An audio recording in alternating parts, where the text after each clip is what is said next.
We'll guide you through exactly how to clear the cache on your Mac to free up storage and boost your performance. If you find this guide useful, consider subscribing and liking the video. Clearing your cache is one of the easiest ways to make your MacBook or Mac Mini feel like new again.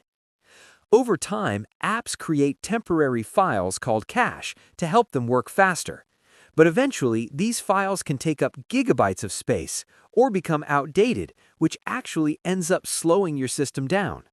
If you've noticed your Mac is lagging or you're running out of disk space, this step-by-step guide is exactly what you need to clear that clutter safely. Before we dive in, there is one important step you need to take to ensure a safe cleanup. Make sure all of your active applications are closed. This allows the system to delete the files without any errors. Once your apps are shut down, we can head straight into the Finder to locate the hidden cache folders. Here is the shortcut you need.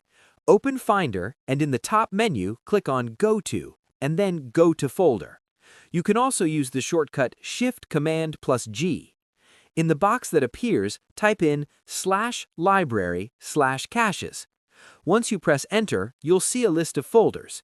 To see how much space you're about to save, you can select them and hit Get Info. You might be surprised to see several gigabytes here. Select everything by pressing Command+A. Now you have two options. You can hit Command+Delete to move them to the trash, but if you want to bypass the trash and delete them permanently right now, press Option Command+Delete instead.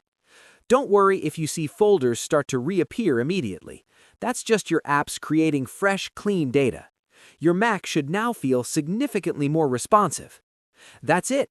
You've successfully cleared your system cache and reclaimed your storage.